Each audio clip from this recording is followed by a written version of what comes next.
Welcome friends. तो आज हमारा एक क्वेश्चन है वेक्टर का, जो कि एग्ज़ाम में मतलब बहुत ही इम्पोर्टेंट होता है। बच्चे को अगर ये क्वेश्चन आता है तो अच्छी बात है, नहीं आता है तो आप यहाँ पे देख सकते हैं, मैं इसको सोल्व कराने जा रहा हूँ। तो पर्सन है आज के वेक्टर के चैप्टर का कि find the angle between the following pair of line. ये आपको ना कुछ लाइन की क्वेश्चन दी हुई है और ये कार्टेशियन फॉर्म में है। तो पहले आप इसको वेक्टर फॉर्म में चेंज कर लो। तो वेक्टर फॉर्म में चेंज करने के बाद फिर आपसे पूछ रहा है कि इनके बीच में एंगल पता करो। फिर जब एंगल निकल जाएगा तो and check whether the line are perpendicular या पैरेलल।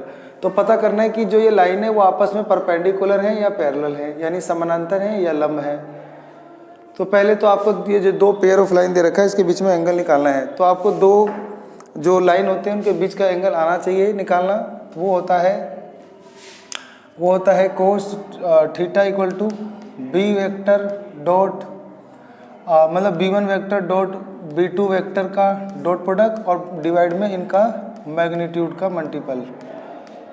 तो इस फार्मूले से बिल्कुल आप ये क्वेश्चन कर सकते हो। उससे पहले आपको ये जो कार्टेशियन फॉर्म है इसमें से आपको b वेक्टर निकालना होगा, यानी जो लाइन है उसका आपको डायरेक्शन निकालना होगा। तो उसके लिए आपको क्या करना होगा, पहले इसको स्टैंडर्ड फॉर्म में लाना होगा। तो यानी ये गलत फॉर्म में लिखा हुआ है, तो आपको इसको गलत फॉर्म को ठीक करना होगा। तो इसके लिए आपको क्या करना होगा, तो जैसे ये माइनस का एक्स है इसे प्लस का एक्स बनाना होगा। तो यहाँ से आप क्या करोगे, एक माइनस का एक कॉमन ले लोगे और कॉमन लेके इस माइनस को काट दोगे। तो आपका आ जाएगा एक्स माइनस का 2 और डिवाइड में आ जाएगा आपका ये प्लस का 2 आ जाएगा। ठीक है, और फिर ऐसे ही बराबर ऐसे ही ये तो ठीक ठाक लिखा हुआ है, ये वाई पॉजिटिव होना चाहिए बस।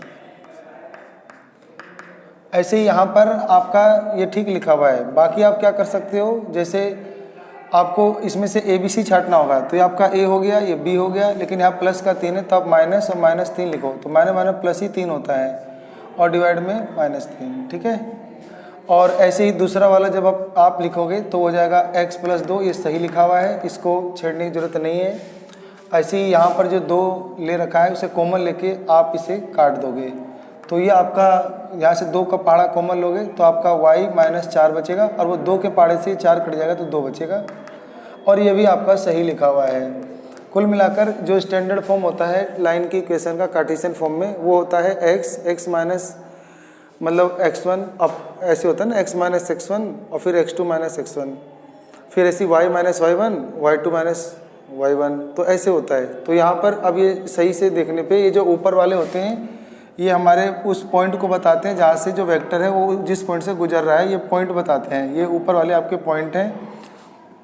तो लाइन की इक्वेशन होती है कि a vector plus lambda b vector. तो ये एक ना वेक्टर की इक्वेशन होती है।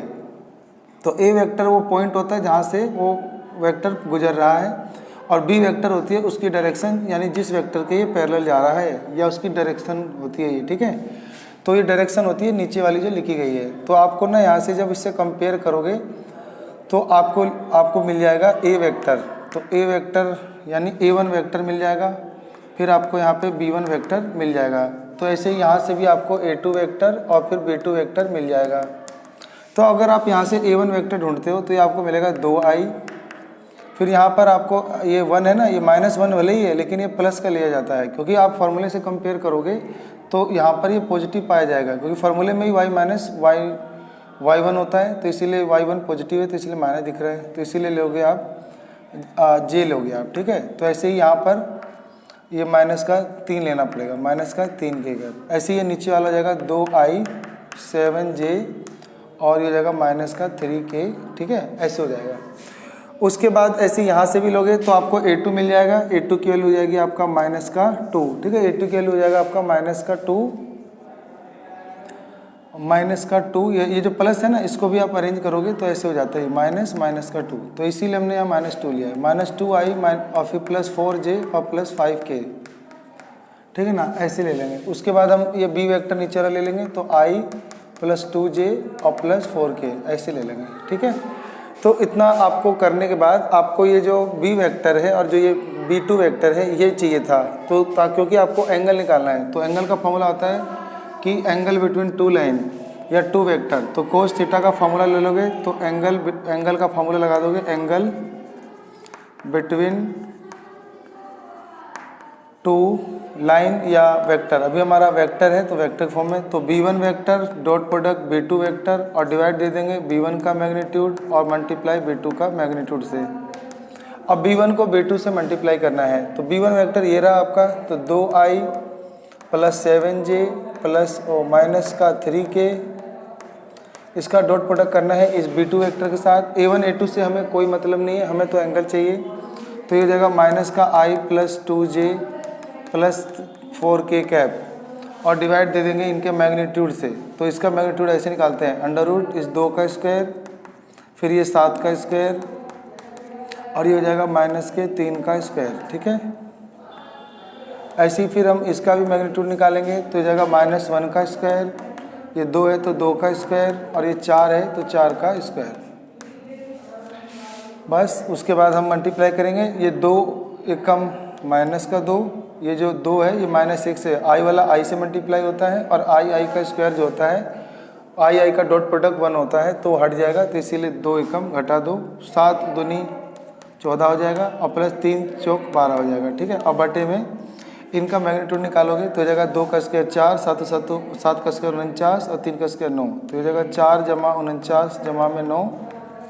और ऐसे फिर ये वाला करोगे आप तो 1 का स्क्वायर हो जाएगा आपका 1 और 2 का स्क्वायर 4 और 4 का स्क्वायर 4 चौक 16। ठीक है, तो ये जमा घटा करोगे तो -2 में 14, जोड़ने पे 12 आएगा, 12 में 12 गया 0, तो 0 बटे में ये मैग्नीट्यूड सब 0 ही हो जाएगा। इसको जोड़ लो तो 9 4 13 और इसमें 13 जोड़ोगे तो 62 और इसको जोड़ोगे तो हो जाएगा 16 4 20 21। तो एक 0 के क्योंकि डिवाइड में है तो 0 के साथ कोई भी मल्टीप्लाई डिवाइड में वो 0 हो जाएगा, तो इसीलिए आपका कोस थीटा की वैल्यू आ जाएगी 0। और जो ये 0 आ जाएगा तो 0 किसका वैल्यू होता है, तो आपको पता होना चाहिए कि जो कोस थीटा अगर 0 है तो 0 कब होता है, तो जब ये कोस 90 होता है, रेडियन में π/2 लिखते हैं, ये कट जाएगा तो थीटा आपका π/2 हो जाएगा। तो एग्ज़ाम में आप 90 डिग्री लिख सकते हो, नहीं तो π/2। इसका ये मतलब है कि इनके बीच का एंगल π/2 है और π/2 का मतलब क्या होता है 90। तो इसका मतलब पूछा था चेक करो कि क्या ये लाइनें पैरेलल हैं या परपेंडिकुलर हैं, तो यहाँ पे तो मतलब 90 आ रहा है, तो लिख देंगे ना कि सो दीज लाइंस, यानी ये दीज पेयर ऑफ लाइंस जो हैं, तो दीज लाइंस आर परपेंडिकुलर, ये दोनों आपस में क्या है, परपेंडिकुलर हैं। ठीक है, तो हमारे को उम्मीद करता हूँ कि आपको ये वीडियो समझ में, मतलब क्वेश्चन समझ में आ गया होगा।